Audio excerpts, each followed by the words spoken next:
Bem-vindos a mais um E aí, professor? Olá, Walter. Oi, Martin. Você está pronto?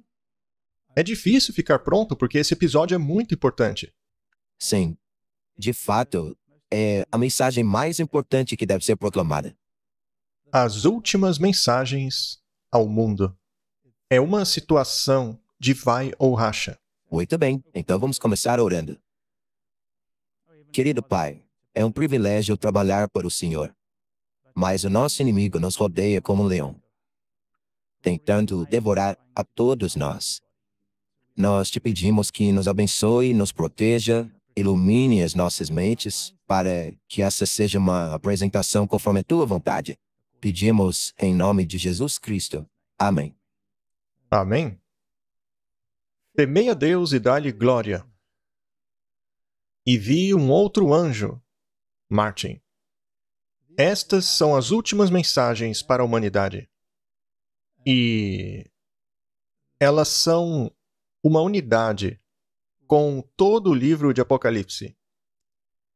Especialmente a Apocalipse 11, 12, 13, 14, que é onde estão as mensagens, 16, 17, que nos dá o cenário onde tudo acontece, a situação política, a situação filosófica.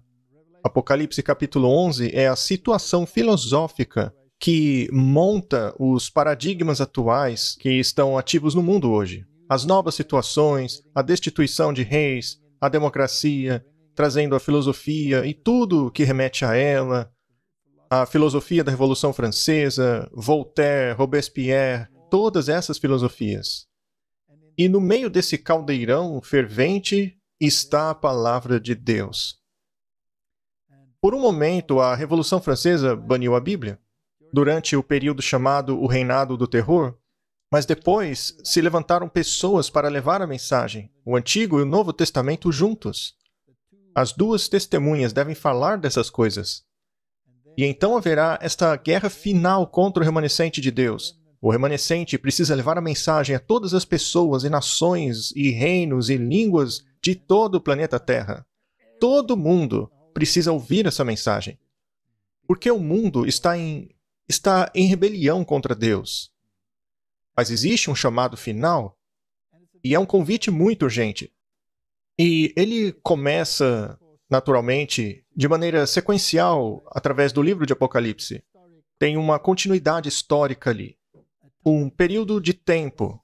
As profecias dos 1260 dias, o período da supremacia papal durante a Idade Média, que terminaram com a abolição dos estados papais e do poder político que ele tinha, mas não parou por aí. Ele apenas pareceu ter sido ferido de morte, quando em 1798 o Papa foi aprisionado.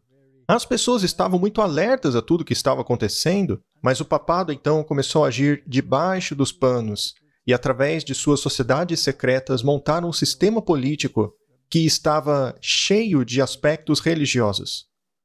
Mas eles não puderam ser impostos porque havia separação entre a igreja e o Estado.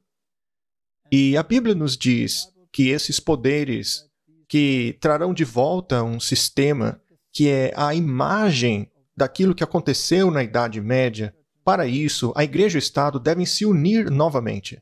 Leis religiosas serão promulgadas mais uma vez. E isso é uma mudança na direção do pêndulo. Nós já falamos sobre isso muitas vezes. E uma vez que isso aconteça, Martin, quando a igreja e o Estado se unirem, haverá um alto clamor que vai chegar a todo mundo, não é mesmo? E então temos as profecias de Daniel, capítulos 8 e 9. Temos a profecia dos 2300 dias e os períodos de tempo que a envolvem. Ela foi concluída em 1844. Já falamos muito sobre essa profecia aqui. Não temos tempo para discuti-la novamente. Mas, no clímax desta profecia, a mensagem final de advertência deve chegar a toda a humanidade. E estas são as 3 mensagens angélicas. Elas são sequenciais. Existe um primeiro anjo. E se a mensagem do primeiro anjo é rejeitada pela maioria da humanidade, Então tem um segundo anjo. E, finalmente, uma terceira mensagem. Mas então vem uma última mensagem que reúne todas as três e dá a advertência final para o mundo, o alto clamor, alertando as pessoas que, se continuarem em sua rebelião, haverá consequências. Então é disso que se trata. Vamos dar uma olhada nessas mensagens para ver o que podemos aprender. As mais importantes mensagens para o mundo. Mas por que são as mais importantes? Porque são as mensagens finais. E elas contêm tudo. Tudo, desde Gênesis 1 até Apocalipse 22. Toda a Bíblia. Elas possuem um evangelho eterno. A gente vai falar sobre isso, mas tudo na Bíblia está encapsulado nessas três mensagens. E é realmente algo fenomenal que, em apenas alguns versos, haja tamanha profundidade. Não dá para exaurir. É um estudo para a vida toda, para a eternidade. Então vamos dar uma olhada no que os reformadores acreditavam a respeito dessas três mensagens que estão na Bíblia. Naturalmente, eles não tinham uma compreensão total dessas questões, porque elas tinham que acontecer. Sim, Para eles, essas coisas eram o futuro. exatamente. O tempo de 1260 dias ou anos não havia terminado ainda. Os 2300 dias também não havia terminado. Tudo aquilo ainda tinha que acontecer. Correto? Então, vamos dar uma olhada no que John Wesley tinha a dizer sobre essas mensagens. E eu vi um outro anjo. Um segundo anjo é mencionado em Apocalipse 14, verso 8, e um terceiro em Apocalipse 14, verso 9. Eles falavam sobre essas coisas. O Wesley veio um pouco depois de Lutero. Então, o tempo foi passando e haviam novas situações, novos continentes eram descobertos e começaram a ser colonizados, etc. Então ele diz, estes denotam três grandes mensageiros de Deus com seus assistentes. Três homens que trazem as mensagens de Deus aos homens. Ele achava que eram homens. O primeiro exorta ao temor e adoração a Deus. O segundo proclama a queda de Babilônia. O terceiro faz um alerta concernente à besta. Felizes são aqueles que fazem uso correto dessas mensagens divinas. Voando, indo rapidamente, no meio do céu, sem impedimento, sem tempo a perder. A mensagem é universal. Tendo o Evangelho eterno. E aí ele resume dizendo, não o Evangelho propriamente chamado, mas um Evangelho, ou uma mensagem de alegria, que deve ter influência em todas as eras, para ser pregada a toda nação, tribo, língua e povo, tanto judeus como gentios, tão longe quanto alcançar a autoridade da besta. Devemos saber que estes reformadores tinham uma clara compreensão de quem era a besta. Todos eles diziam que o sistema romano, o sistema católico romano, desde a época de Lutero até Calvino e todos os reformadores, incluindo John Wesley, eram muito claros em classificar este poder como a besta, o catolicismo romano. O poder da besta era enorme, era universal. Então, a mensagem desses três anjos tinha que ser assim também. Esta era a compreensão deles. Como vemos, esta compreensão precisa de pequenos ajustes. Mas, se formos ao livro Grande Conflito, é dito o seguinte, a obra de pregar o Evangelho não foi comissionada a anjos, mas sim confiada a homens. Santos anjos são empregados em dirigir essa obra. Eles têm em sua responsabilidade grandes movimentos para a salvação dos homens, mas a proclamação do Evangelho em si é executada pelos servos de Cristo sobre esta terra. Este é um axioma direto das Escrituras. Os anjos estão envolvidos, assim como diz Daniel. Daniel é o profeta, ele deve levar a mensagem ao mundo. O povo de Deus deve estudar essa mensagem e repeti-la a toda a terra. É assim que funciona. Deus utiliza o seu povo para alcançar o mundo. É algo muito interessante a respeito de Deus, não é?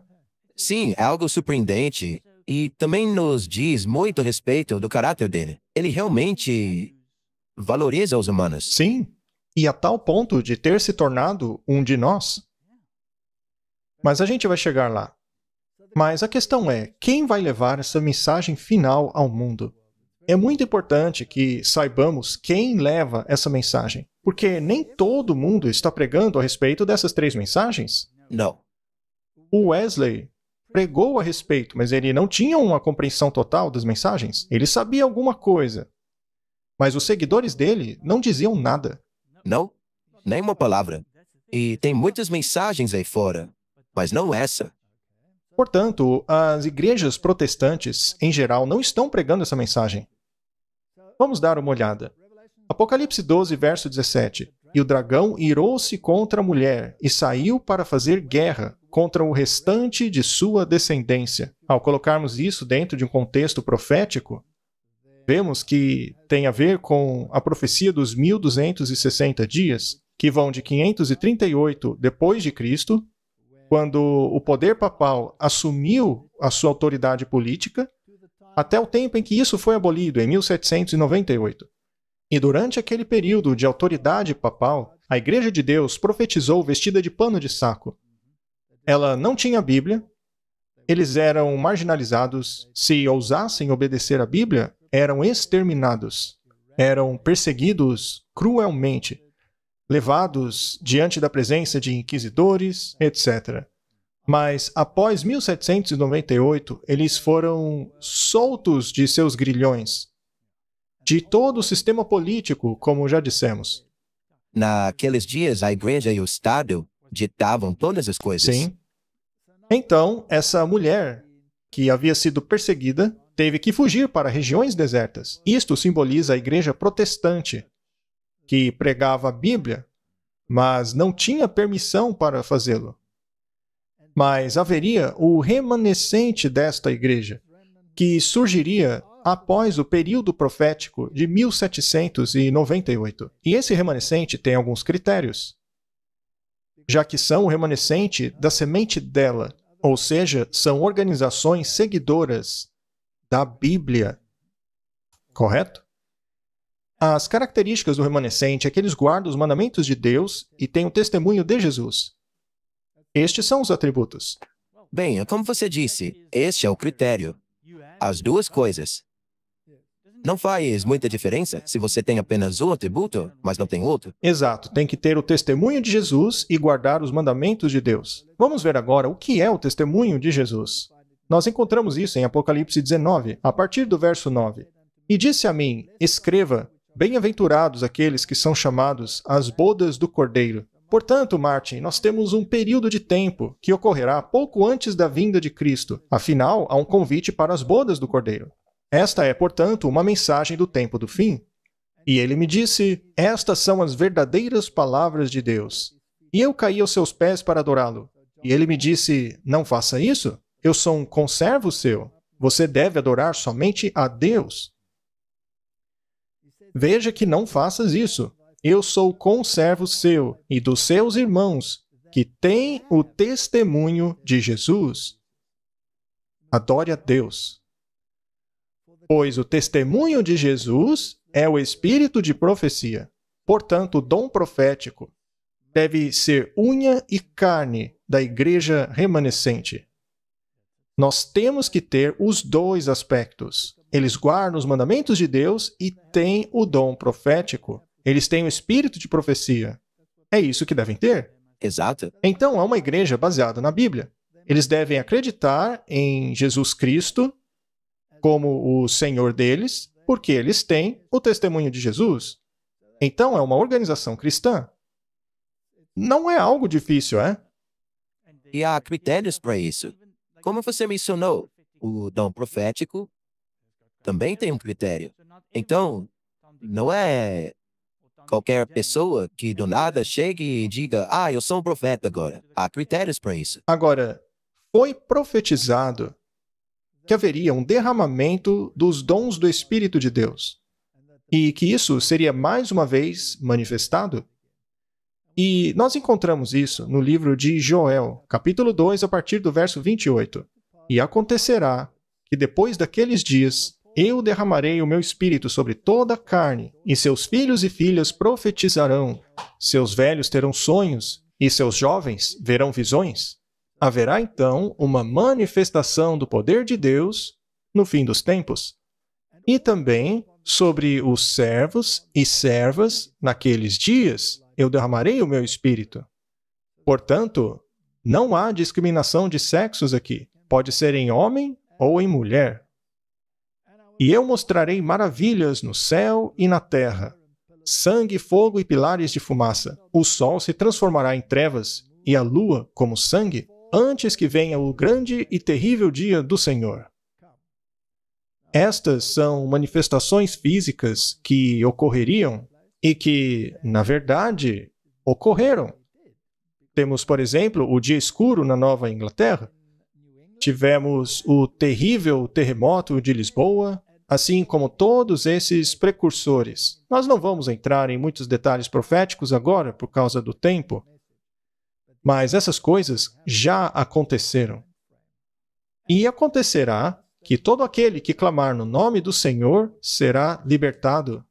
Então, temos aqui uma condição. Quem quiser estar em harmonia com Deus, precisa chamá-lo pelo seu nome. Em outras palavras, precisamos ser cristocêntricos, conhecer o plano da salvação. Pois no Monte Sião e em Jerusalém haverá libertação, assim disse o Senhor, e no remanescente, a quem o Senhor chamar, haverá um remanescente.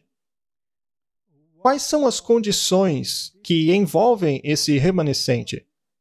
Devem guardar os mandamentos e ter a fé de Jesus. E a fé de Jesus é? O espírito de profecia. Muito bem. Então, tem um grupo muito específico no fim dos tempos. É um remanescente com características bastante específicas. Eles são cristãos, porque clamam no nome do Senhor, têm o testemunho de Jesus, eles têm o dom de profecia em seu meio e guardam os mandamentos. É isso aí. É este grupo que levará a mensagem final. E para quem é a mensagem? Para todo mundo. Todo mundo. Ok. Martin, existe um prelúdio das 3 mensagens angélicas, ou seja, a parte das Escrituras, a partir do verso 1, no capítulo 14, ao verso 5, monta o cenário para a mensagem do verso 6. E ela tem que ver com 144 mil. Agora, a Bíblia não nos diz quem são os 144 mil, não temos certeza, mas o que sabemos é que são aqueles que passam pelo tempo de angústia. Eles têm um número simbólico. Nós não sabemos exatamente quem eles são, a ponto de passarmos a especular quem seriam eles. E diz assim: E olhei, e eis que estava o Cordeiro sobre o monte Sião, e com ele 144 mil, que em suas testas tinham escrito o nome de seu pai. Ou seja, eles estavam em harmonia com o caráter de Deus. Podemos então dizer que eles estavam em harmonia com a lei de Deus. Sim, porque, como dissemos no episódio anterior, o caráter de Deus é a sua lei. Muito bem, então podemos dizer que eles entraram em harmonia com a lei de Deus, que reflete o seu caráter. A mensagem final será levada por aqueles que guardam os mandamentos de Deus. Estes, portanto, estão em harmonia com o caráter de Deus. Verso 2: E ouvi uma voz do céu, como uma voz de muitas águas, como uma voz de um grande trovão. E ouvi uma voz de arpistas que tocavam com as suas harpas, e cantavam um novo cântico diante do trono, e diante dos 4 animais e dos anciãos. E ninguém podia aprender aquele cântico, senão os 144 mil que foram resgatados da terra. Este é um cântico de libertação. Assim como Moisés cantou um cântico de libertação, conduzido por Miriam, aqui será um cântico de libertação, provavelmente conduzido por uma Miriam antitípica. Será o cântico de Moisés e do Cordeiro. Verso 4. Estes são os que não estão contaminados por mulheres. Agora, vamos parar um pouquinho. Sabemos que mulher em profecia simboliza o quê? Simboliza igrejas. Igrejas. Então, eles não foram contaminados por igrejas. Ou seja, eles não receberam as suas doutrinas a partir de credos. Receberam sua doutrina da palavra de Deus. Eles pesaram na balança aquilo que ouviram e aceitaram apenas o que estava em harmonia com a palavra de Deus. Se era uma mera conjectura, se era algo baseado na razão humana, e vale a pena lembrar que o poder da razão foi exaltado na Revolução Francesa para um nível de divindade, já que a deusa da razão era adorada. Ou seja, os pensamentos humanos foram colocados acima do divino. Então, essas pessoas não foram contaminadas por essas mulheres, ou seja, igrejas. Eles peneiraram a mensagem. Eles eram virgens. Ou seja, eles não eram infiéis. Não ficavam dormindo por aí, espiritualmente falando, com mensagens espúrias, mas eram fiéis à mensagem de Jesus. Eles estavam se preparando para o casamento. Para o casamento, sim. Se você pegar a parábola das 10 virgens, veja que eram todas virgens, procurando entrarem no casamento. Estes são aqueles que seguem o Cordeiro para onde quer que ele vá. Eles não seguem homens, mas seguem o Cordeiro. Então, se um homem te diz, faça desse jeito ou daquele outro, primeiro verifique na Bíblia, para ver se aquilo está de acordo com a voz do Cordeiro. É isso mesmo. E vamos tocar num ponto interessante, especialmente com relação à marca. Sim. Estes foram resgatados dentre os homens, sendo as primícias a Deus e ao Cordeiro. Então, eles aceitaram o plano da redenção. Eles aceitaram a expiação, as condições conectadas ao plano da salvação. Deus não excluiu Adão e Eva do jardim do Éden, ou removeu Satanás e sua hoste apenas para permiti-los voltarem em desobediência? Não é? E nas suas bocas não foi encontrado engano. Eles não são mentirosos. Eles são verdadeiros. Porque são irrepreensíveis diante do trono de Deus. A única maneira de ser irrepreensível diante do trono de Deus é aceitar a justiça de Cristo. Então, não é que eles são irrepreensíveis por serem de um nível superior aos outros humanos, mas porque aceitaram o plano da salvação e foram vestidos com a justiça de Cristo. Não estou lá pela sua própria justiça. O eu deles morreu. Eles vivem em Cristo agora. Então, isso é o prelúdio. As pessoas que dão a mensagem precisam se encaixar nisso aí. É parte das exigências. Elas têm que se adequar a isso. Muito bem. Agora, será que dá para participar de concílios ecumênicos? Não, porque aí já diz que eles não vão se corromper com mulheres. Martin, você está sendo bem direto hoje, hein? Mas é exatamente o que está escrito? Muito bem. Vamos dar uma olhada bem cuidadosa nessas coisas. Temos aqui outra citação do Comentário Bíblico Adventista. Aqueles que guardam os mandamentos de Deus, aqueles que não vivem apenas com pão, mas de toda palavra que procede da boca de Deus, compõem a Igreja do Deus vivo. Ou seja, aqueles que seguem o plano de Deus. Aqueles que escolhem seguir o anticristo são súditos da grande apostasia. Portanto, se você se assenta em um concílio ecumênico e aceita abrir mão de algum princípio, você se torna um súdito da grande apostasia. Debaixo do estandarte de Satanás, eles quebram a lei de Deus e levam outros a quebrá-la. Eles se esforçam tanto para enquadrar as leis das nações que homens mostrarão sua lealdade aos governos terrestres pisoteando as leis do reino de Deus. Não é exatamente o que dissemos? É exatamente. E é exatamente o que está acontecendo. Houve um encontro muito interessante lá no Vaticano. Não faz muito tempo. Toda a questão da sexualidade e sobre quem é bem-vindo no reino de Deus, tudo isso foi discutido lá. Havia um grande número de bispos que não gostavam do que estava acontecendo, mas o que foi dito ali está sendo imitado pelas igrejas protestantes também. Exatamente, não há diferença. São questões comprometedoras que não têm nada a ver com a palavra de Deus, não é? Mas vamos parar por aí, eu não vou me aprofundar. Eles se esforçam tanto para enquadrar as leis das nações que os homens mostrarão a sua lealdade aos governos terrenos pisoteando as leis do reino de Deus. É isso que vão fazer. E é sobre isso a nossa mensagem de alerta. Satanás está desviando a mente com questões sem importância para que estas não consigam, com uma visão clara e distinta, ver os assuntos mais importantes. O inimigo está planejando pegar o mundo em uma armadilha. E as 3 mensagens angélicas estão planejando tirá-lo dessa armadilha. As 2 mensagens vão a toda a terra. E temos que fazer uma escolha. Se você vai aceitar a mensagem que está sendo anunciada pela mídia e pelas igrejas, ou a outra mensagem, Que é dada por esse grupo. que será aceita pela minoria, porque é o remanescente. É a minoria. Porque não é popular.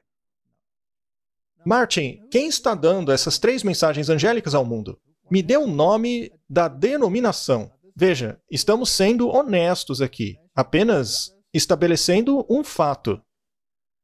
Qual denominação está pregando as 3 mensagens angélicas? Somente a Igreja Adventista do Sétimo Dia. De uma maneira especial, os adventistas do 7º dia foram colocados no mundo como vigias e portadores de luz. A eles foi confiado o último alerta ao mundo que perece. Você pode testar isso? Pergunte-se a si mesmo, quem prega as 3 mensagens angélicas? Apenas a Igreja Adventista do 7º dia. A eles foi confiada o último alerta ao mundo que perece. Deles brilha a luz maravilhosa da palavra de Deus. A eles foi dada a obra mais solene e importante da proclamação da 1ª, 2ª e 3ª mensagens angélicas. Mais uma vez, faça o teste. Veja se há outra igreja pregando isso. Nenhuma outra prega. Não há outra obra de maior importância. Não devem permitir que nada mais absorva sua atenção.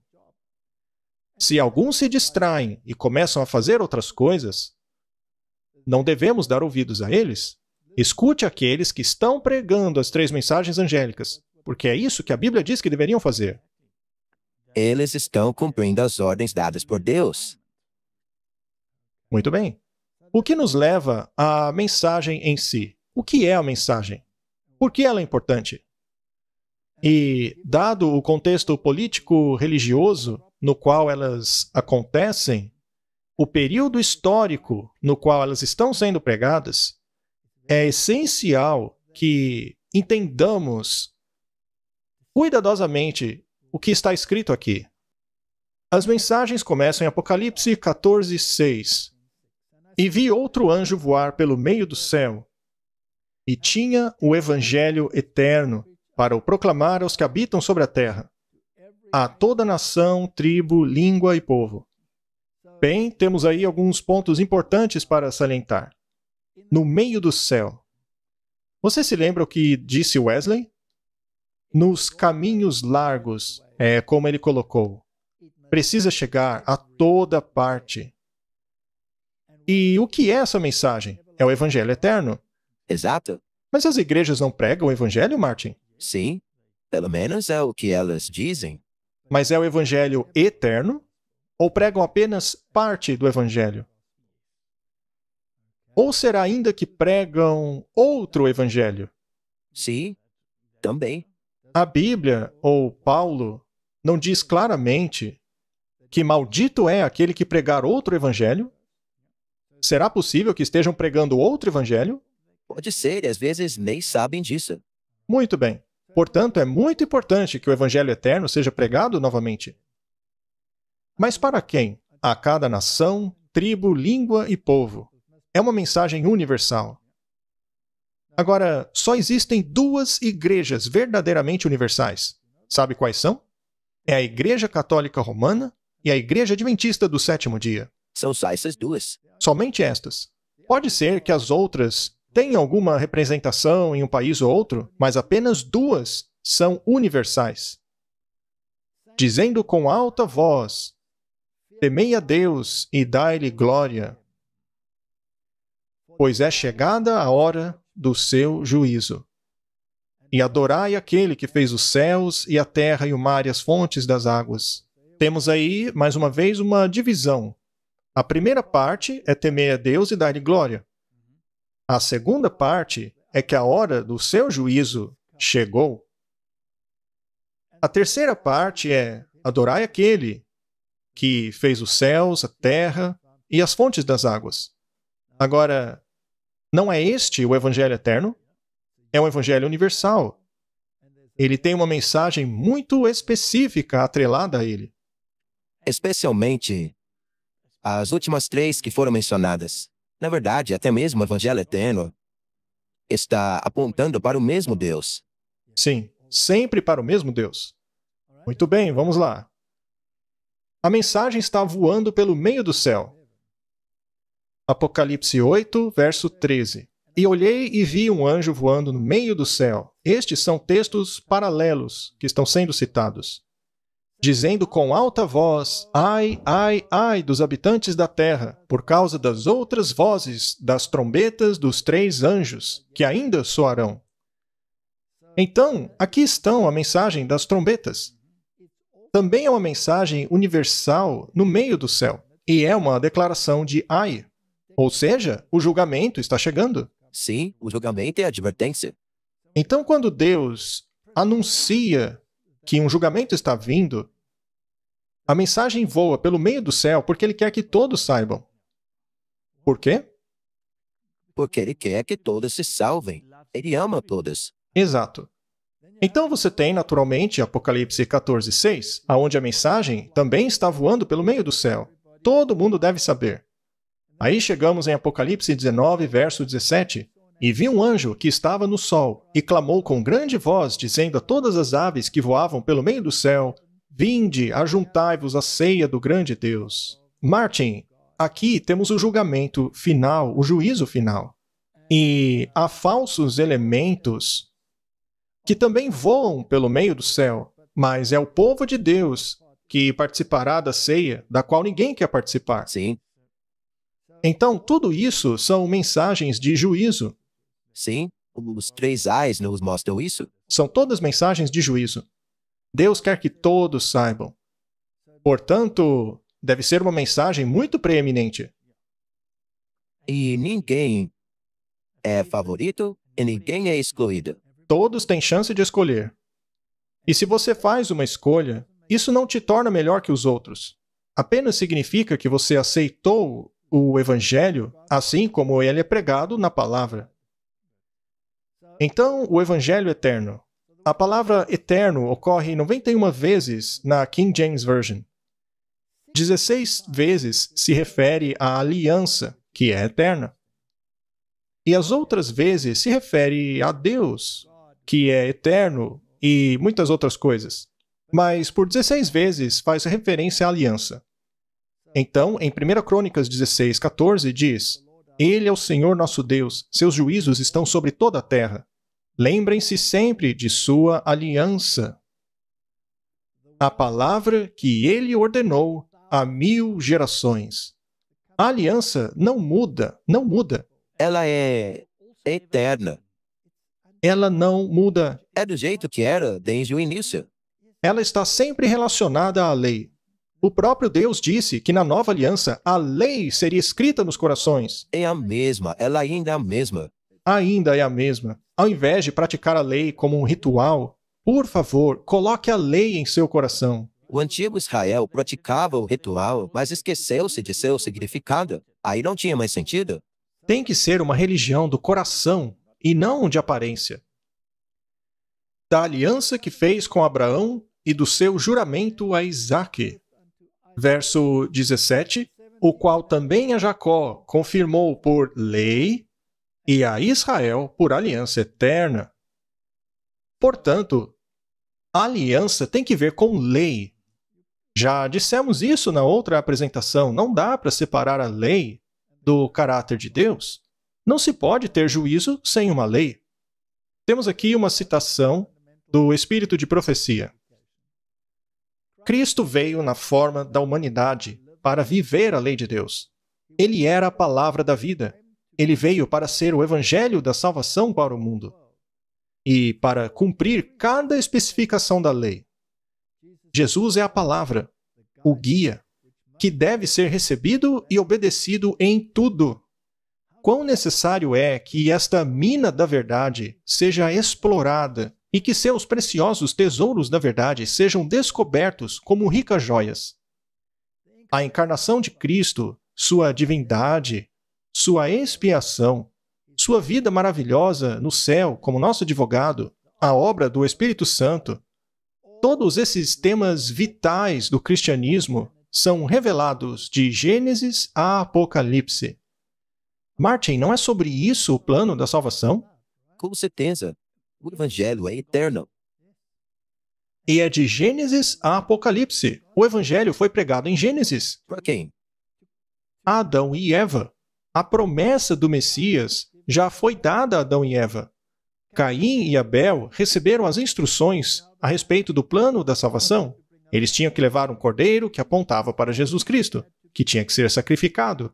E até mesmo Adão e Eva tiveram que sacrificar um cordeiro. E Caim decidiu que não, que as obras dele eram suficientes. Então temos essa batalha entre fé e obras existindo desde o início.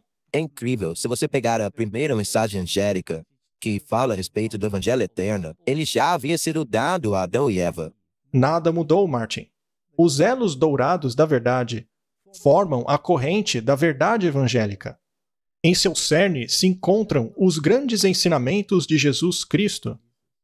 Por que, então, não deveriam as crianças ser educadas a estudar a Bíblia como a palavra de Deus?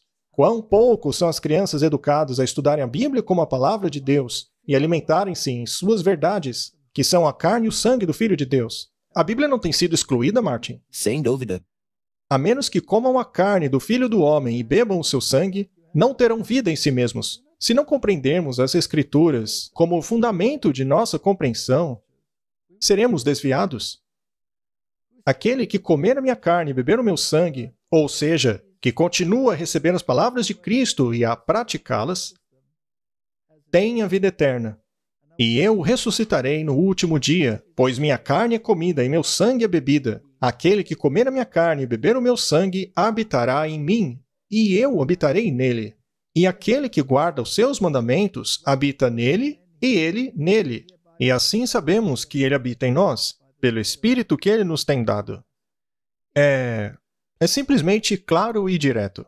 É por isso que o remanescente guarda os mandamentos de Deus e tem a fé de Jesus, que é o espírito de profecia. É exatamente o que está escrito aí. Por que Satanás e seus anjos foram expulsos do céu?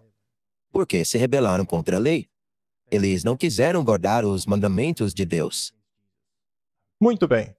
Eles se recusaram a obedecer Deus. Ele cobiçou a posição de Deus.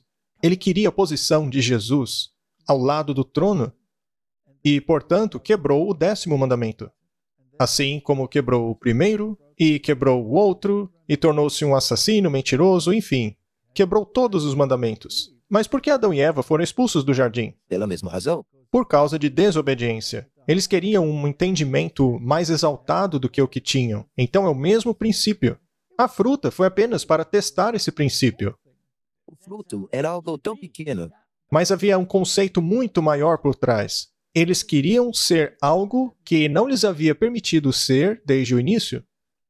Muito bem, isso já nos dá um pano de fundo. Então, se você pegar aquela porção que mencionamos, que se trata do mesmo Deus lá com os primeiros anjos, nós temos que dar honra a Ele.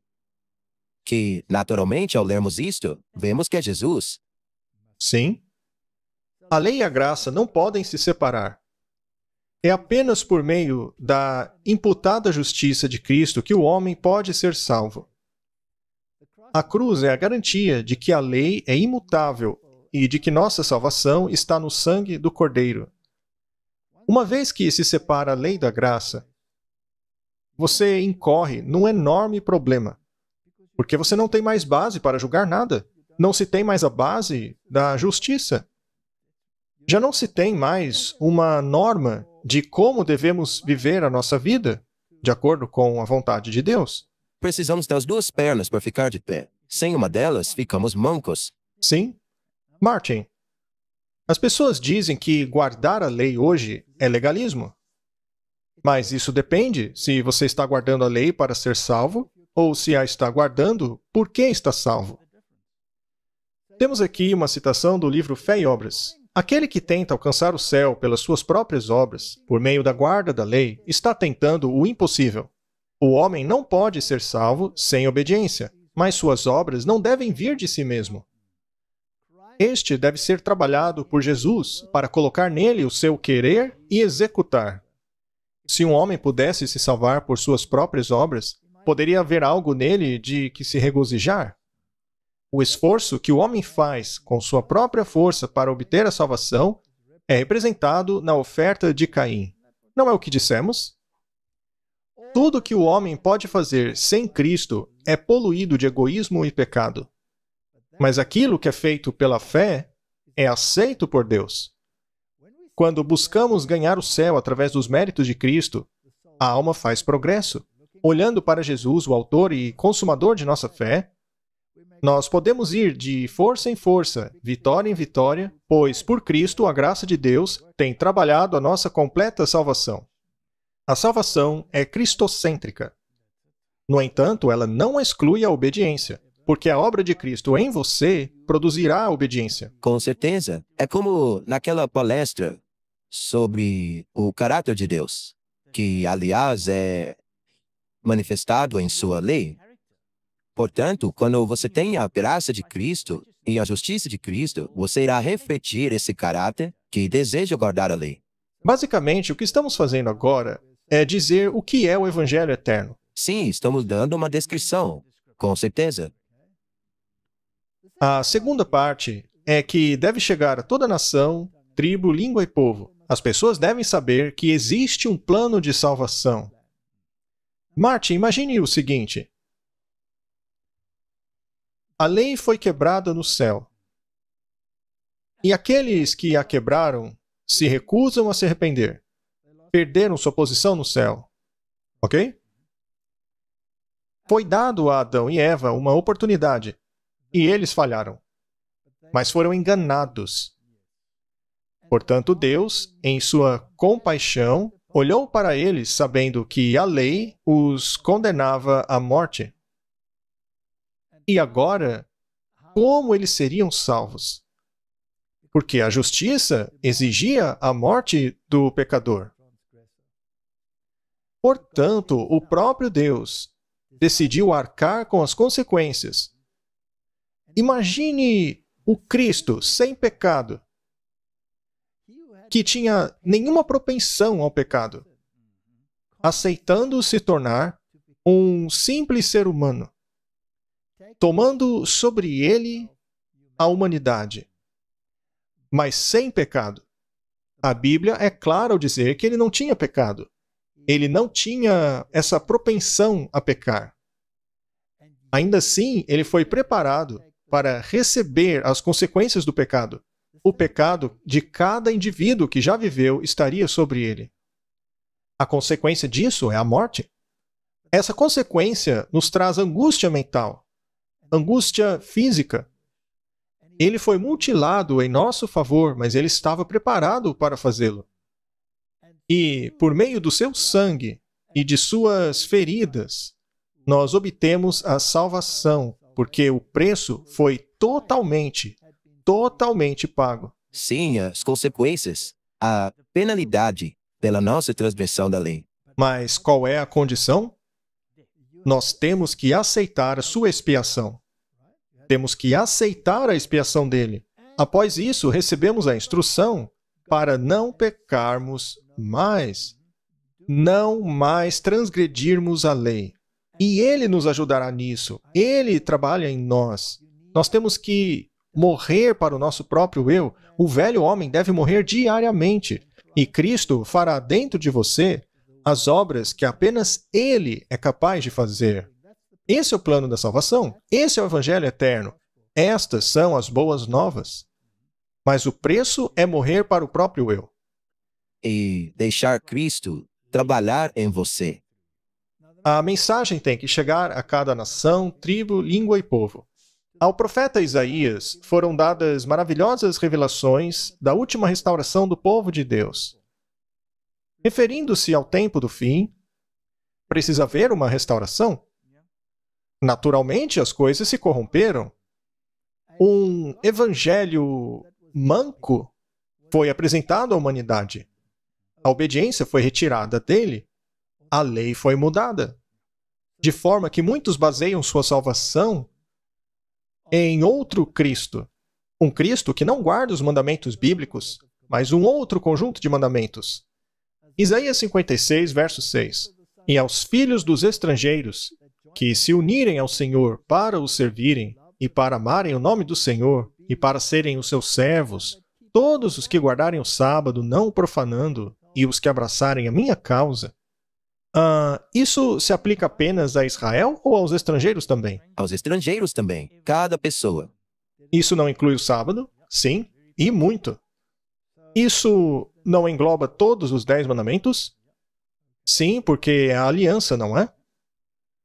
Verso 7. Também os levarei ao meu santo monte, e os alegrarei na minha casa de oração. Os seus holocaustos e sacrifícios serão aceitos em meu altar, porque a minha casa será chamada casa de oração para todos os povos. Será que todos têm que guardar o sábado? Todos. Agora, a oferta queimada aceitável a Deus não é Jesus Cristo na cruz? Sim. E também não seguir os seus próprios ditames. Guardar o seu próprio sábado. Deve ser o de Deus. Correto? Porque menciona aqueles que não poluem o sábado. Assim diz o Senhor Deus, que congrega os dispersos de Israel. Ainda ajuntarei outros aos que já se lhe ajuntaram. Será uma mensagem universal. Temos aqui uma proclamação de que todo mundo no planeta deverá ouvir essa mensagem. Mais uma citação do livro Profetas e Reis. A gloriosa luz da palavra deveria trazer salvação a cada nação, tribo, língua e povo. Da obra diante dele, o profeta ouviu a declaração do Pai Eterno que diz: é coisa leve que sejas o meu servo, e ergas as tribos de Jacó, e restaure os preservados de Israel. Eu também darei a ti uma luz para os gentios, para que possa ser minha salvação até os confins da terra. É uma mensagem universal. E, de novo, não é que só existe uma nação, ou um povo, um grupo, mas são os gentios, judeus. Não existe um favorito. Os hindus não devem dar atenção a isso? E os muçulmanos? E os judeus? Os judeus não rejeitaram a Jesus como Messias? Sim. Os hindus aceitam Jesus como Messias? Os muçulmanos o aceitam como Messias? Os budistas o aceitam como Messias? Mas precisam ouvir essa mensagem? Cada um de nós. Mas o que diz o Papa? Para não proselitar. Aham. No tempo aceitável eu te ouvi. No dia da salvação eu o ajudei. Eu vou preservá-lo e dá-lo como aliança ao povo para estabelecer a terra, para fazer herdar as heranças desoladas, para que possa dizer aos prisioneiros: vão, para aqueles que estão nas trevas, mostrem-se. Eis que estes virão de longe, estes do norte e do ocidente, e estes da terra de Sinim. Então, muitas pessoas vão aceitar a verdade, mas haverá lágrimas. E esta também é a razão das 3 mensagens angélicas. É uma advertência. Algumas pessoas vão aceitar, mas provavelmente a maioria não. Muito bem, precisamos de um pouco mais de informação sobre isso. Até aqui sabemos que é o Evangelho eterno. Ele nunca mudou, nunca foi modificado, nunca foi diminuído. Ou seja, nunca foi facilitado. Deuteronômio 6, verso 2. Para que temas ao Senhor teu Deus. Vamos ver o que isso realmente significa. E guardes todos os seus estatutos e mandamentos que eu te ordeno. Isso também está na primeira mensagem angélica. Temei a Deus e dai-lhe glória. Exato. O que significa temer a Deus e dar glória a Ele? Guardar os mandamentos dele. Que eu te ordeno, tu e teu filho, e o filho do teu filho, todos os dias da tua vida, para que seus dias sejam prolongados. Você vê agora, Martin, Porque apenas aqueles que guardam os mandamentos podem levar a mensagem? Porque estes estão em harmonia com aquilo que Deus quer. Quando ele diz temei a Deus, você tem que mostrar isso pela guarda dos mandamentos de Deus. Vamos ler outro verso, Deuteronômio 8, verso 6. E guarda os mandamentos do Senhor teu Deus, para andares nos seus caminhos e para o temeres. Como você mostra o seu temor por Ele? Ou seja, o respeito por ele. Não no sentido de ter medo, sabe? Pois temos um Deus que se aproxima de nós. De novo, temer a Deus está associado à guarda dos seus mandamentos. Veja outro verso, Deuteronômio 13, verso 4. Após o Senhor vosso Deus andareis, e a Ele temereis, e aos seus mandamentos guardareis, e a sua voz ouvireis. Não é a mesma coisa? Sim. E, mais uma vez, apenas caso alguém não tenha assistido aquele episódio que falamos do caráter de Deus, vai e assista. Esta ordem ao povo. Não é que você tem que fazer isso ou você vai se perder. Na verdade, é um convite. Sim, é um convite. Deus quer que fiquemos com Ele. Então temos o resumo em Eclesiastes 12, 13. Esta é a conclusão de toda a questão. Temei a Deus e guarde os seus mandamentos, pois esse é o dever de todo homem. Portanto, Martin, naturalmente, somente aqueles que compreendem esse assunto podem pregar a mensagem. Aqueles que não compreendem esse assunto ou que não acreditam que a lei ainda vigora, não podem levar essa mensagem adiante. E é por isso que se irritam com aqueles que o fazem.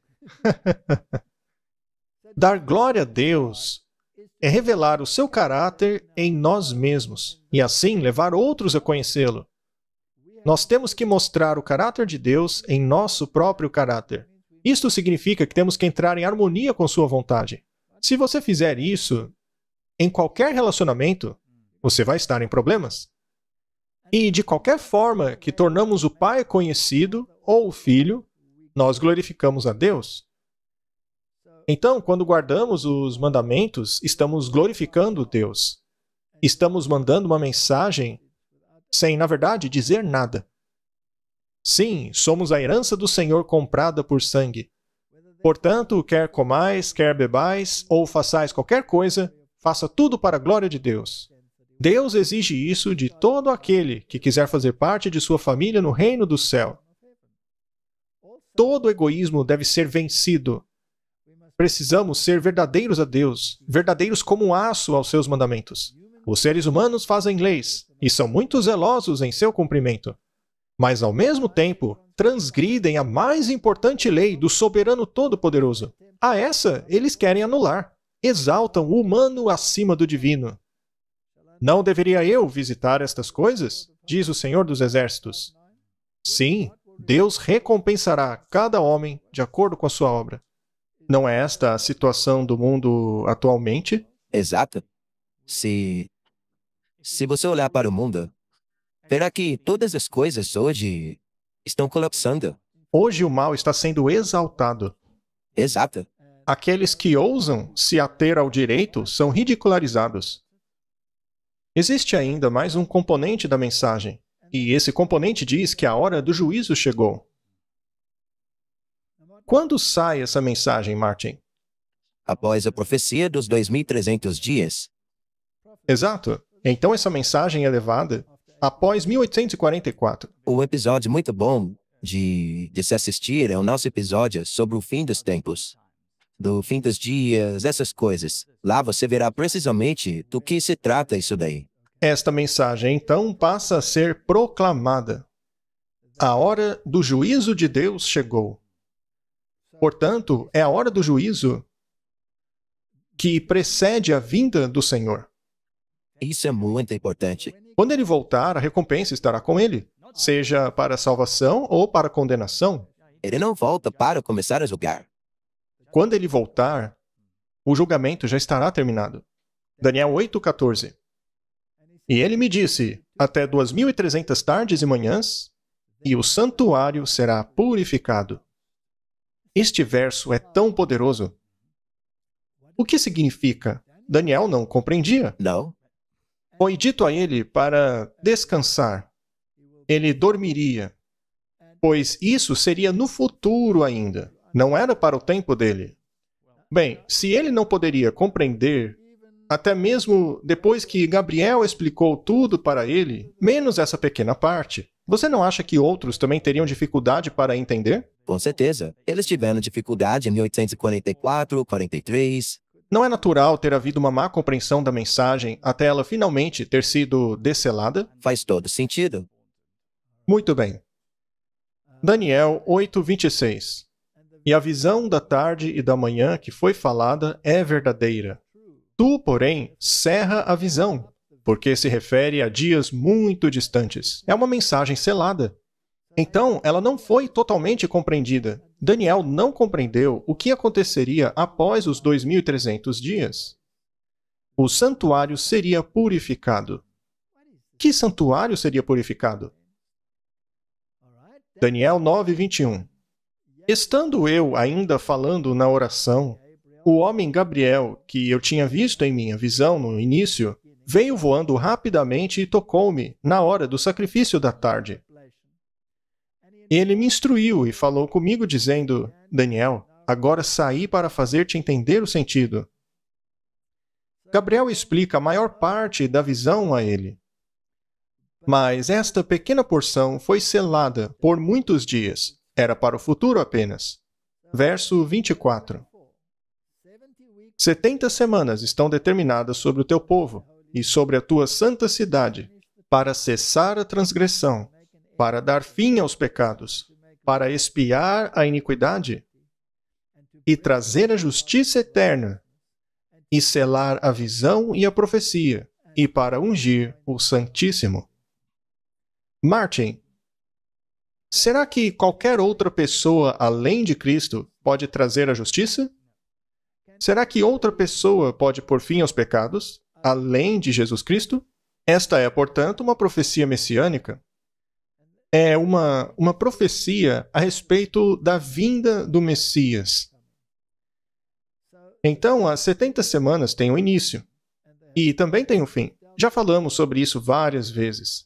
Não vamos entrar em detalhes, ok? Mas apenas cobrir superficialmente. Para mais detalhes, procure em nossos vídeos e vocês acharão palestras falando a respeito disso. O decreto para sair e restaurar Jerusalém foi emitido em 457 a.C. O rei Artaxerxes emitiu o decreto. O anjo então diz como estas semanas que estavam determinadas sobre a nação judaica naquele tempo e estariam divididas. Estas semanas são divididas em partes. Em profecia, um dia equivale a um ano, profeticamente falando. E essa profecia prevê o tempo exato do início das atividades do Messias. Ela, portanto, nos dá um quadro de tempo desde 457 a.C. até 27 depois de Cristo, quando o Messias começou o seu ministério. Em 27 depois de Cristo, Jesus foi batizado e começou o seu ministério, porque ele, na verdade, nasceu em 4 a.C. A Bíblia é muito clara quanto ao ano em que Jesus nasceu. O nosso calendário hoje não está correto. Até mesmo uma enciclopédia de criança te diz isso.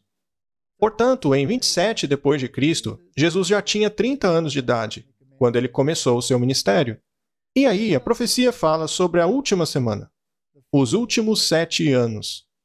E diz que no meio desta semana haveria 3 anos e meio, ou seja, 31 depois de Cristo.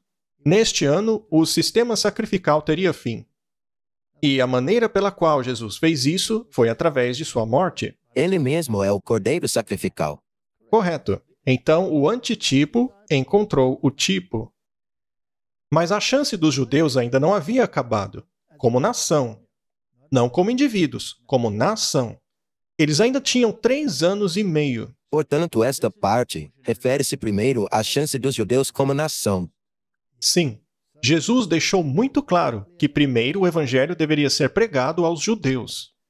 Mas 3 anos e meio após a crucifixão, eles mataram Estevão. E, por meio da sua morte, Paulo foi convertido no caminho de Damasco. E ao mesmo tempo, Pedro recebeu uma visão ordenando-lhe que fosse a Cornélio, que era um gentio. E Paulo foi chamado de apóstolo dos gentios. Portanto, depois do ano 34 depois de Cristo, o evangelho já não era apenas para os judeus, mas também para os gentios. O tempo se cumpriu. O tempo no qual a nação judaica era a única herdeira do plano da salvação acabou em 34 depois de Cristo. Desde então, o evangelho passou a ser pregado para os gentios. Em outras palavras, a partir de 457 a.C. a 34 depois de Cristo, temos 490 anos, ou seja, 70 semanas. O evangelho havia sido pregado em tipo somente para os judeus. Quando falamos tipo, queremos dizer o sistema sacrificial. Eles tinham o sistema sacrificial que apontava para Cristo. E então, o evangelho passou aos gentios. E, por um outro período de tempo, porque a profecia se estende até 2.300 dias, este período profético termina em 1844. Mas o que aconteceu neste ano? Temos a primeira proclamação das 3 mensagens angélicas por um grupo de pessoas que saiu de um grande reavivamento entre todas as igrejas, Ou seja, mulheres. profeticamente. E o movimento milerita começou. E a mensagem passou a ser proclamada após 1844, de que o juízo havia chegado. Agora, naquele período de 1844, na verdade, em 43 já tinha começado, eles não compreendiam completamente o que era a purificação do santuário. Eles pensavam se tratar da terra, então começaram a pregar que Jesus voltaria. Mas Jesus não voltou naquele ano. Agora veja, não há nada de errado com a contagem. Na verdade, muitas coisas começaram a acontecer em 1844. Após o grande desapontamento, eles começaram a estudar o que realmente era aquele santuário. E aí sim eles descobriram a mensagem do santuário, o plano da salvação, que estava encapsulado em uma ilustração que prefigurava o plano da salvação, ou seja, o santuário. Sim, ocorreu a remoção do selo daquela profecia que, segundo Gabriel disse a Daniel, estava selada. Foi aí que ela foi desselada. Correto, nós lemos sobre isso em Apocalipse capítulo 10. Vamos ler uma citação do livro Grande Conflito. O anúncio de que a hora do seu juízo chegou aponta para o encerramento do ministério de Cristo pela salvação dos homens. Veja, se o santuário prefigura o plano da salvação, portanto, a obra de Cristo deve ser um clímax nessa prefiguração. Vejamos o que significa. Contém uma verdade que deve ser proclamada até que a intercessão do Salvador acabe e ele retorne à terra para tomar o seu povo para si. Martin, tem gente que diz que Jesus terminou toda a sua obra na cruz. Sim, que ela teria acabado ali. Ora, mas ele não intercede por nós agora mesmo? É claro, ele está fazendo isso. Ele não está trabalhando por meio do Espírito Santo em sua vida para levá-lo à conformidade com sua vontade?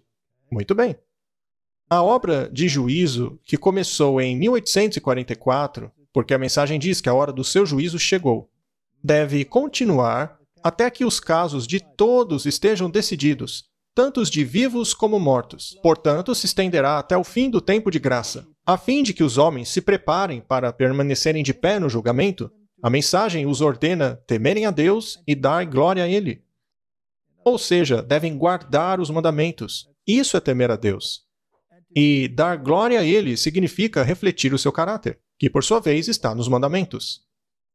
E adorem aquele que fez o céu, a terra, o mar e as fontes das águas. O resultado de uma aceitação dessas mensagens é dada na palavra: aqui estão aqueles que guardam os mandamentos de Deus e a fé em Jesus. Para estar preparados para o juízo, é necessário que os homens guardem a lei de Deus. Esta lei será a norma de caráter neste julgamento. Muito bem, esta é a mensagem. Sim, a lei é a norma. É na lei de Deus que o julgamento será baseado? Muito bem. Agora, vamos voltar para aquele verso, Daniel 8,14. E ele me disse, até 2.300 tardes e manhãs, e o santuário será purificado. Agora, no pensamento judaico, se você fala a respeito do santuário, eles pensam sobre o santuário de Moisés e sobre o templo de Salomão, Sim, que mais tarde foi restaurado, o templo físico. correto? E este santuário aí da imagem é o santuário que Moisés construiu. Ele também era chamado de tabernáculo. Sim. Em Hebreus 8, verso 1, nós lemos assim: o resumo do que temos dito é que temos um sacerdote tal que está assentado nos céus à destra do trono da majestade, ministro do santuário, do verdadeiro tabernáculo, o qual o Senhor fundou e não o homem. Martin, dá para ser mais claro? Nós realmente vemos aí uma diferença. É uma mensagem muito clara. Este santuário terreno, este que está aí na imagem, é a representação de um outro santuário que Deus erigiu no céu. Este santuário nos ensina sobre o plano da salvação. Como podemos ver, para entrar neste santuário, você tinha que passar por uma abertura na frente dele. Ora, a Bíblia nos diz que Jesus se compara a uma porta. Ele é a porta. Ninguém vai ao Pai senão por ele. Portanto, quando aceitamos Jesus como Salvador, nós entramos no céu por meio dele. E logo após essa porta, você se encontrava rodeado por um muro de linho branco, que representa a justiça. A justiça dele. A justiça de Cristo. Quer dizer que somos envoltos pela justiça dele. E em seguida você já vê o altar de sacrifício, aonde o cordeiro sacrificado ali apontava para Jesus, cujo sangue escorria. Os pecados do pecador eram simbolicamente transferidos para o cordeiro, que morria em lugar do pecador. Depois havia uma pia com água, aonde ocorria uma cerimônia de purificação. Isso representa o batismo. Depois, dentro do lugar santo, havia uma mesa com 12 pães. Também havia um candelabro, assim como um altar de incenso. Agora, Jesus disse que precisamos comer a sua carne e beber o seu sangue. Devemos comer esse pão que vem do céu, que é o maná. Então, você tinha lá os 12 pães, representando as 12 tribos e os 12 apóstolos, e em 2 pilhas. E você tinha que comer disso. O sábado era muito importante, porque era quando a mudança do pão acontecia. O maná caía apenas por 6 dias e uma porção dobrada na sexta-feira. Correto. E não caía nada no sábado. E então tinha o candelabro, Jesus, a luz do mundo. Eu também queria dizer que o pão, o maná que caía do céu, também representa Cristo que veio do céu à terra. Exatamente. Temos que comer a sua carne e beber o seu sangue. E muitos deles foram embora porque não aguentaram esse ensinamento. Mas, Martin, precisamos pegar essa luz do mundo. Ele disse, eu sou a luz do mundo, e a palavra é luz. Você tem que pegar a palavra e comê-la. Você tem que internalizar a palavra. E o altar de incenso é Jesus tornando as suas orações aceitáveis a Deus. A fumaça que acendia e passava por cima da cortina e descia ao lugar mais santo, aonde estava a lei. Agora, a lei, ela nos condena à morte. Ainda assim, está no lugar santíssimo. A condenação estava coberta pelo propiciatório, que estava acima da lei, que representa o trono onde Deus se assenta, correto? Então, todo o plano da salvação está ali ilustrado. Temos que entrar pela porta, ou seja, temos que aceitar Jesus, aceitar a sua justiça para nos cobrir, aceitar a expiação dele. Depois temos que ser lavados pelo renascimento, pelo batismo. Depois internalizamos a palavra, nós a comemos. E depois oramos a Deus para entrarmos em harmonia com a sua lei, mas cuja condenação está encoberta pelo próprio Jesus. O propiciatório, que também representa ele. Correto? E se você não tem todos esses componentes, você está encrencado? Havia também ritual diário, onde essas ilustrações aconteciam ali no pátio e no lugar santo, mas uma vez por ano ocorria a purificação do santuário. Em outras palavras, o registro de pecado era removido do santuário. Pois isso era uma mancha ao santuário. Sim. O dia da expiação, a purificação anual do santuário terrestre, prefigurava o dia antitípico da expiação, ou o julgamento da humanidade, antes que o sumo sacerdote celestial cessasse a sua obra no santuário celestial, antes da sua segunda vinda em glória. A mensagem "a hora do juízo de Deus chegou" quer dizer, literalmente, que nós estamos hoje vivendo o dia da expiação antitípico. Ou seja, Martin, vivemos na hora do julgamento. É hora de nos acertarmos com Deus, de vivermos em harmonia com a sua lei, vivermos um estilo de vida específico de acordo com as diretrizes do Senhor. Você poderia explicar melhor o que o povo judeu tinha que fazer durante esse dia antitípico da expiação, antes que a expiação de verdade ocorresse? Eles tinham que se purificar. Qual era o período? Era um dia? Como era? Era um dia. Era o dia da expiação. Eles tinham que se preparar e afligir as suas almas. Ou seja, eles tinham que investigar os seus próprios motivos. Tudo que estivesse de errado tinha que ser corrigido. Tinham que jejuar nesses dias. A dieta deles não era a dieta convencional. Eles jejuavam. Eles se abstinham de alimentos como carne, por exemplo.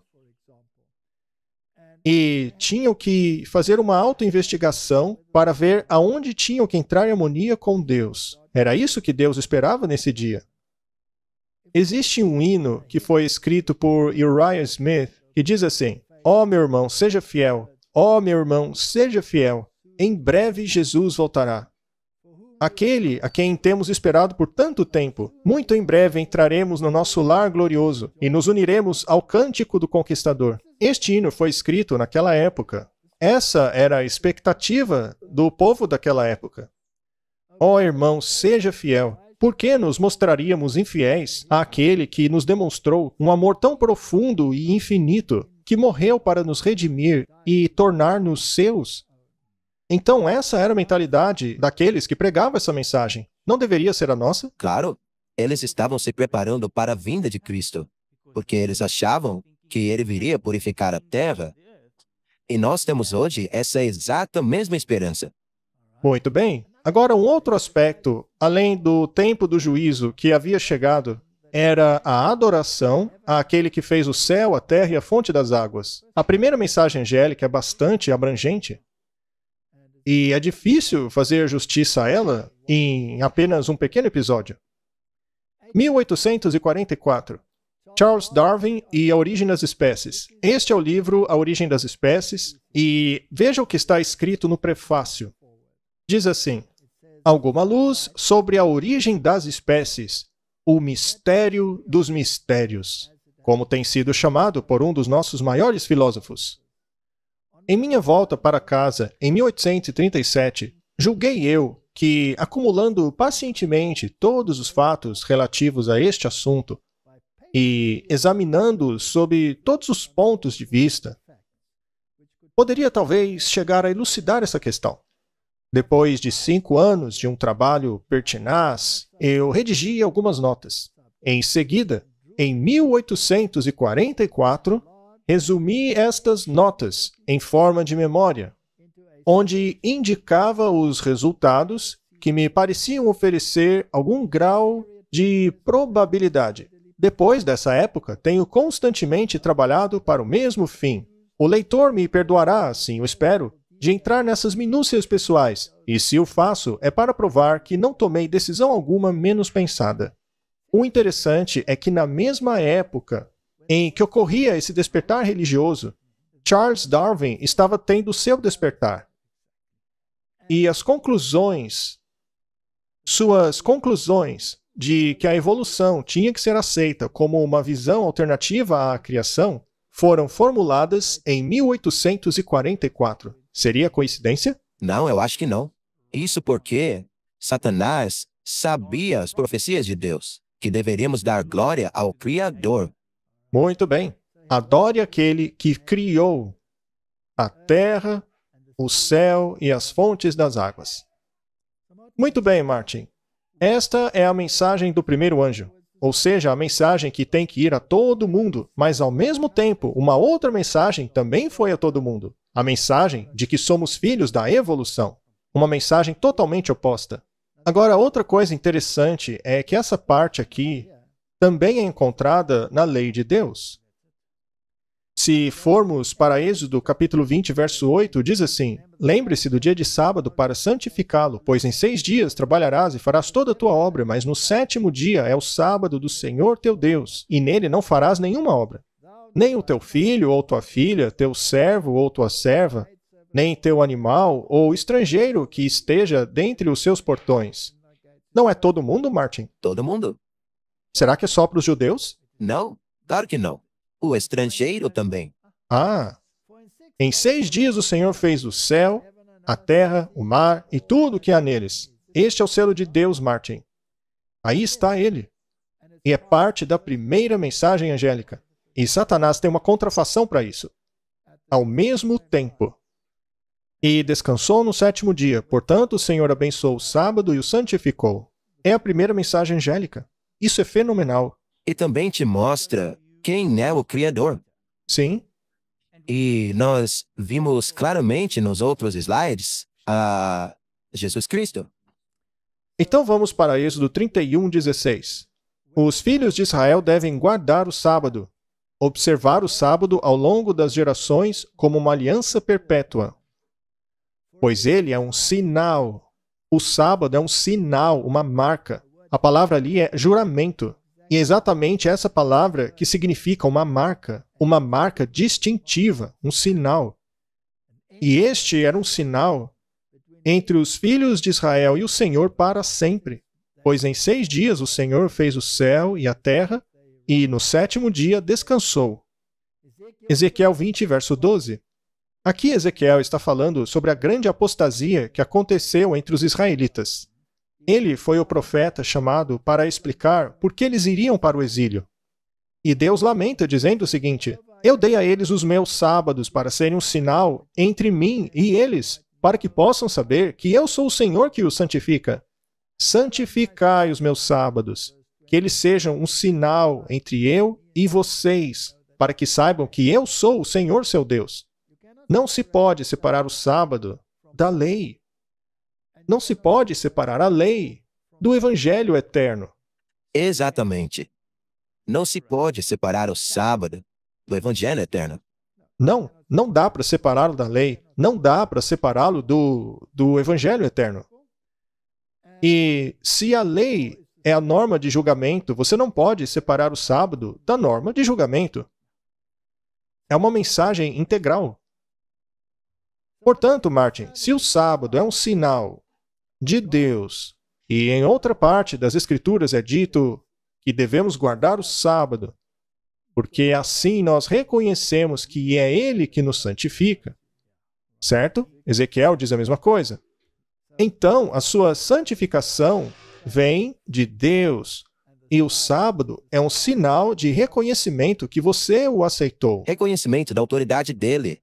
E o sábado é uma marca distintiva. O inimigo tem uma marca também? Sim. Uma marca distintiva. E se ele, como você acabou de mostrar, em 1844, quando a mensagem do primeiro anjo dizia para darmos glória ao Criador, ele vem com uma mensagem separada dizendo: não, deem glória à evolução. Se fizermos isso, estaremos aceitando a marca do inimigo. E é interessante que a teoria do Big Bang, por exemplo, foi criada pelos jesuítas. Ela vem diretamente da besta. E Pierre de Chardin foi um dos que propagaram a agenda evolutiva das Nações Unidas. Então, este é o vinho babilônico. Aliás, o vinho babilônico é parte da segunda mensagem angélica. Mas se você não aceita a primeira mensagem, você será então especialmente alertado na segunda mensagem angélica. E se você não aceita a segunda mensagem angélica, você receberá a terceira mensagem. E a questão é que, se você não aceita a primeira mensagem, na qual está claramente a marca de Deus, terá problemas também em aceitar a terceira mensagem angélica, que alerta contra a marca da besta. Correto? Então, vamos resumir isso daí. A primeira mensagem angélica tem que ir a todo mundo. É uma mensagem que voa pelo meio do céu e alcança todos os cantos da terra, todas as pessoas. Correto? Ela proclama o Evangelho eterno. Em outras palavras, é o Evangelho original, verdadeiro. E para aceitarmos todo o Evangelho, e não apenas metade dele, não tem outro jeito, Martin. Temos que aceitar a expiação de Jesus Cristo. Temos que ser salvos pela justiça dele, pela justiça de Cristo apenas. Agora, a manifestação dessa obra de Cristo em você é a guarda dos seus mandamentos. Este é o Evangelho inteiro. Você precisa ser salvo dos seus pecados, e não em seus pecados. Deve haver uma conversão. Estamos vivendo no tempo do juízo. Estamos vivendo no dia antitípico da expiação, no qual os registros dos pecados no céu serão removidos. E quando forem removidos, você quer fazer parte do grupo que foi redimido, cujos registros de pecado foram apagados, e pode permanecer diante de Deus como se nunca tivesse pecado. Foi Jesus Cristo que tornou tudo isso possível. E para que morramos para o velho homem e nasçamos para a nova vida, temos que adorá-lo. Porque ele é Deus. Isso. É como Tomé disse. Temos que adorá-lo como Tomé disse. Meu Senhor e meu Deus. Temos que aceitar que Jesus não é um ser criado.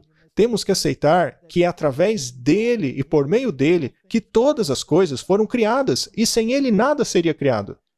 No início havia a palavra, e a palavra estava com Deus, e a palavra era Deus. Temos que aceitar todo o pacote da salvação. E se as igrejas se recusam a aceitar todo o pacote, pegando apenas metade do Evangelho, há uma outra mensagem para elas. E essa segunda mensagem já foi proclamada. Mas vamos falar sobre isso no próximo episódio. Então, quando nos confrontamos com todas essas coisas, temos que fazer uma decisão. E essa decisão é a mesma que Josué fez. Josué 24, verso 15. E se vos parece mal servir ao Senhor, escolham hoje a quem vocês servirão. Sejam os deuses que seus pais serviram do outro lado do rio, ou aos deuses dos amorreus, em cuja terra habitais. Porém, eu e a minha casa serviremos ao Senhor. Seguiremos os ditames dos homens, ou seguiremos a direção de Deus, que é tão claramente manifestada em sua palavra? Martin, talvez possamos abri-la em Oséias. Vamos para Oséias. Concluiremos com Oséias. Oséias está logo após Daniel. Essa é uma mensagem que foi dirigida ao povo de Deus naquela época. É uma mensagem muito séria. É uma mensagem muito parecida com a do primeiro anjo. Ou você aceita essa mensagem, ou sofrerá as consequências, certo? Ok. Oséias capítulo 4, a partir do verso 1. Ouçam a palavra do Senhor, vocês, filhos de Israel, pois o Senhor tem uma controvérsia com os habitantes da terra. Porque não existe verdade, nem misericórdia, nem conhecimento de Deus na terra. Será que chegamos nesse ponto? Creio que sim. Quantas pessoas não compreendem Deus? A maioria. O último programa não foi sobre isso? As pessoas não compreendem Deus. Era possível ver isso até mesmo nos comentários que as pessoas fizeram. Elas não conhecem Deus. E elas não querem estudar o caráter de Deus. Não querem. Houve um comentário que dizia que Deus é o responsável pela escravidão. Martin, eu confesso que eu fiquei me coçando para responder esse comentário. Ora, se Deus é responsável pela escravidão, por que ele libertou toda uma nação da escravidão? Ele não veio para salvar a humanidade da escravidão? Agora, por que Deus permitiu a escravidão? As pessoas culpam Deus porque ele teria permitido a escravidão. Ele não criou a escravidão, mas ele a permitiu. Por que ele não acabou com ela? Porque ela deveria nos ensinar uma lição. E só aprendemos essa lição da maneira mais difícil. Os Estados Unidos não entrou em guerra por isso. E, aliás, quantas igrejas eram contra a escravidão? Não é interessante que somente a Igreja Adventista do Sétimo Dia, e talvez mais uma ou duas denominações, levantaram as suas vozes, dizendo que a escravidão era errada de acordo com as Escrituras? As outras igrejas estavam usando a Bíblia para justificá-la. Exatamente, Martin. Isso porque elas não compreendiam o caráter de Deus. Exato. Não há conhecimento de Deus na Terra. Nós estamos vivendo esta situação hoje. Pensam que Deus mudou de ideia. Acham que Deus mudou de opinião. Mas ele disse, eu sou o Senhor, e eu não mudo. Mas afinal, o que eles estavam fazendo? Eles amaldiçoavam, mentiam, matavam, roubavam, cometiam adultério, roubavam e cometiam um crime atrás do outro. Qual é a situação que vemos hoje, Martin, quando ligamos o noticiário? Exatamente mesmo. É igualzinho. E também não há distinção. Isso é cometido até mesmo pela liderança. Por isso a terra se lamentará, e qualquer que morar nela desfalecerá. Com os animais do campo e com as aves do céu, e até os peixes do mar serão tirados. Estamos assim? Sim, tudo. Não é o que vemos hoje? Todavia, ninguém contenda, ninguém repreenda, porque o teu povo é como os que contendem com o sacerdote. Eles não aceitam a repreensão. Eles não escutam. Ninguém pode julgar. Por isso tropeçarás de dia, e o profeta contigo tropeçará de noite. E veja só isso aqui. Destruirei a sua mãe. Profeticamente, a mãe é uma mulher. Portanto, é uma igreja. E deve ser uma igreja que está trazendo falsas mensagens. E Deus vai destruí-la. Correto? Porque as nações beberam do seu vinho. Mas não vamos entrar nesses detalhes. Estamos olhando para a condição naquela época, em comparação a hoje. E diz assim no verso 6, meu povo foi destruído por falta de conhecimento. Conhecimento do quê? Do plano da salvação. Eles não entendiam o evangelho eterno. Porque tu rejeitaste o conhecimento, também eu te rejeitarei, para que não sejas sacerdote diante de mim. E visto que te esqueceste da lei do teu Deus, também eu me esquecerei dos teus filhos. Martin, eles compreendiam o evangelho eterno? Parece aqui que compreendiam. Não. Não estamos na mesma situação. Exato, eu estava pensando em voltar para aquele verso que falava da mentira e da quebra dos mandamentos. Isso deixa claro que eles esqueceram os mandamentos. Conforme se multiplicaram, assim pecaram contra mim, e eu mudarei a sua honra em vergonha. Martin, o mundo está nesta situação. E vemos aqui uma advertência de Deus. E a coisa toda termina de maneira triste, porque no verso 11, diz assim, a luxúria e vinho e mosto acabam tirando o coração. Falaremos sobre o vinho na segunda mensagem angélica. A falsa doutrina. O meu povo consulta a madeira, e a madeira lhe responde, porque o espírito da luxúria os engana, e prostituem-se, apartando-se da sujeição do seu Deus. Estão ouvindo os ditames de homens. Se assentam nos concílios ecumênicos. Sacrificam sobre o topo das montanhas. Estão se misturando aos sistemas religiosos, como se estes fossem todos planos da salvação. Mas não existe salvação pelas obras e pela graça ao mesmo tempo. É impossível. E quais são as consequências? É muito triste. Verso 17. Vamos lá. Efraim está entregue aos ídolos. Deixa-o. Que verso triste. Durante todo o Antigo Testamento, Deus foi atrás de seus filhos, mas estes chegaram ao ponto em que não o ouviam mais. E Deus disse, deixa-os. A casa deles foi deixada desolada. Deixai-os. E o que aconteceu às tribos do norte? Foram levadas.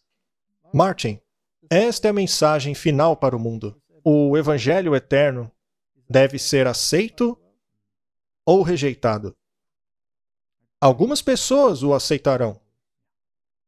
Dentro de todos os sistemas religiosos organizados de todo o mundo, há indivíduos que darão ouvidos à mensagem do primeiro anjo. Não podemos parar de pregá-la. Nós temos ordem para marchar, proclamar essas mensagens.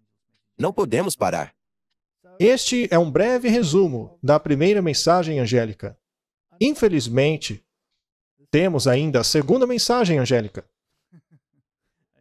Vamos encerrar com uma oração. Querido Pai Celeste, o Senhor fez todo o possível para salvar a humanidade. O Senhor tem suplicado junto a ela.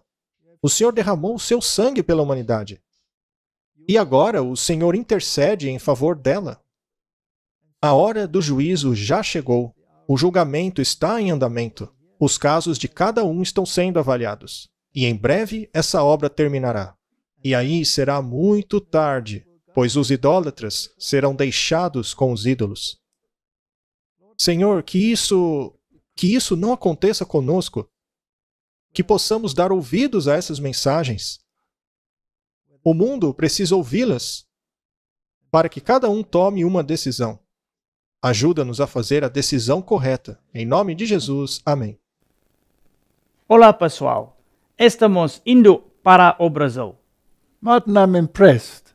I don't know what you said, but I hope people understood it. But in case they didn't, I could just say to them that God willing, we will be in Brazil at the end of February of 2024. So please subscribe to the website, campaltercierollano.com. I don't know whether I pronounced that correctly either. But I'm sure people will understand. But I think they will understand. Thank you and see you hopefully soon. Many blessings.